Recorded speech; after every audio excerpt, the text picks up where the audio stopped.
de la fibrose hépatique chez les enfants atteints d'un déficit en alpha-antitrypsine.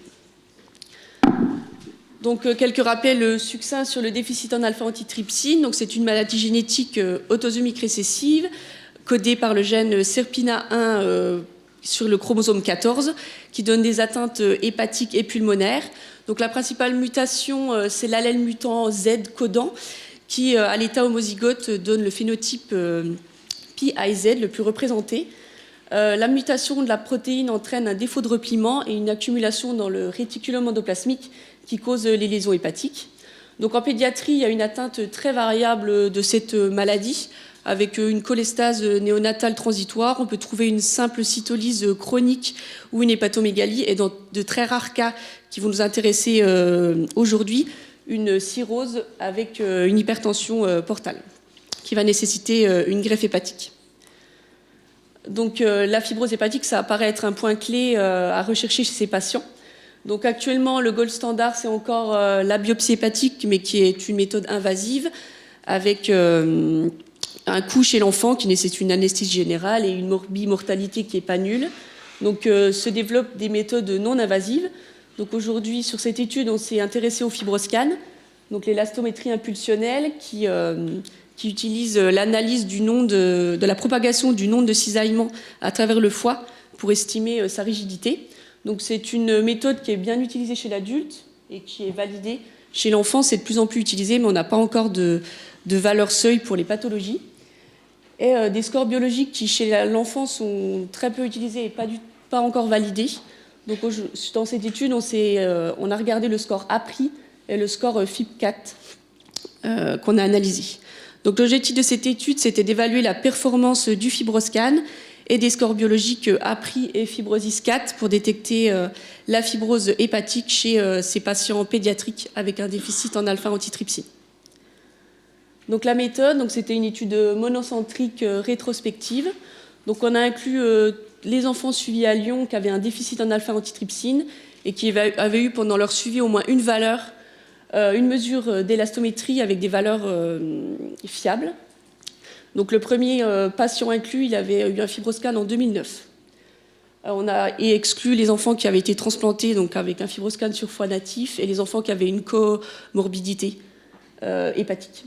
Donc on a fait notre population en deux groupes, selon s'ils avaient ou pas des signes d'hypertension portale. Donc pour l'étude, on a choisi la présence d'une splénomégalie clinique ou échographique quand une échographie avait eu lieu pendant le suivi, la présence d'une thrombopénie avec un seuil qu'on a fixé à 150 giga par litre, et la présence de varices œsophagiennes chez les enfants qui avaient eu une évaluation par œsogastroscopie. On a calculé les scores biologiques, donc APRI, un score qui utilise les azates, les plaquettes, et le score FIB4 qui utilise, lui, les azates, les alates et l'âge, ainsi que les plaquettes. Donc pour ce qui est des résultats, donc notre population, on avait 50 patients, 30% de filles, 89 mesures d'élastométrie disponibles, parce qu'on a recueilli toutes les mesures de fibroscan. Les patients, quand ils venaient plusieurs fois, ils avaient un fibroscan à chaque fois.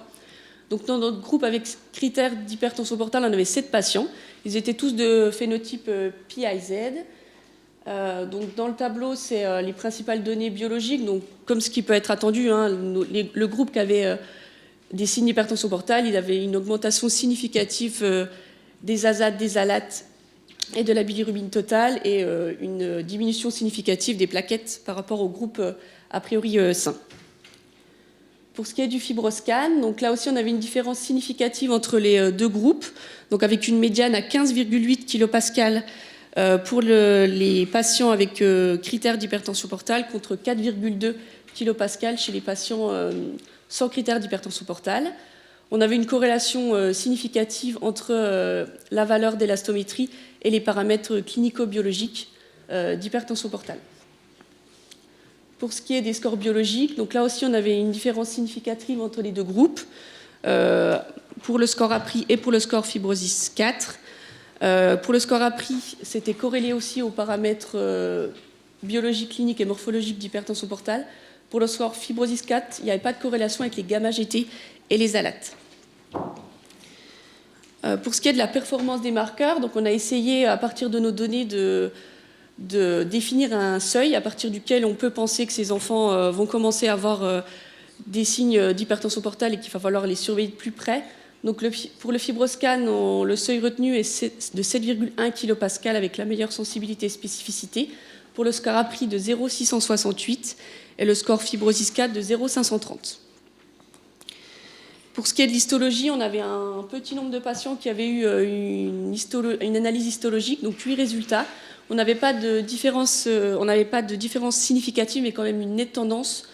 En effet, les 3 patients qui avaient un score de métavir à F4 avaient une médiane quand même à 33 kPa de FibroScan, comparé aux enfants qui étaient F1, qui avaient eu une médiane à 4,4 kPa. Donc, en conclusion, donc une élastométrie élevée chez ces patients est associée à des signes d'hypertension portale chez ces patients avec un déficit en alpha-antitrypsine. Notre seuil de 7,1, il apparaît cohérent. En effet, dans la littérature, des études adultes sur le déficit en alpha-antitrypsine retrouvent un seuil de 7,3 pour commencer à parler de fibrose chez ces patients. Et dans une étude sur l'atrise des voies biliaires et le FibroScan, ils ont un seuil de 6,8 kPa. Nous, on n'avait pas d'association entre les résultats du FibroScan et les scores métavir, mais on avait très peu de biopsies. Et enfin, il faut interpréter ce résultat d'élastométrie très précautionneusement, en faisant très attention à la situation clinique. En effet, le jeûne, l'âge, le poids, l'inflammation doivent être pris en compte pour interpréter le résultat. Pour ce qui est des scores biologiques, donc le score APRI, il a une bonne performance avec un seuil à 0,68.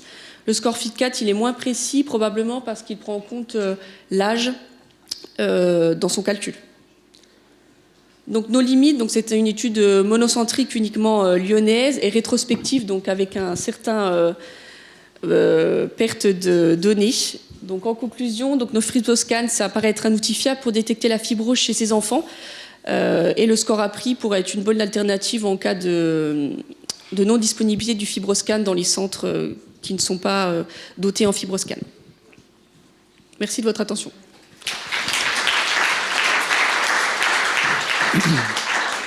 Donc on a du temps pour une question.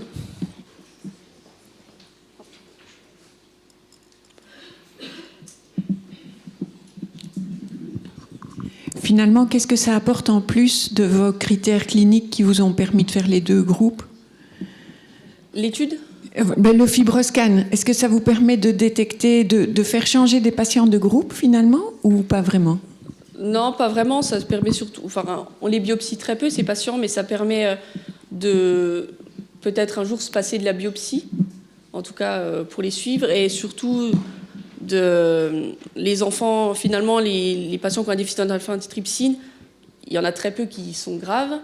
Et ça permet souvent on les voit une fois par an, et ça permet quand le FibroScan va commencer à être à 7,1, même si on n'a pas encore de critères d'hypertension portale clinique, à se dire que ces patients, il faut les suivre plus rapprochement pour pouvoir détecter la fibrose qui va évaluer vers une cirrhose. Ce qui manque dans l'étude, c'est de l'histologie pour vraiment le cut-off entre 7,1, c'est une fibrose, et à partir d'augmentation, on parle de cirrhose pure. Ça va être une limite un peu de notre étude. Merci.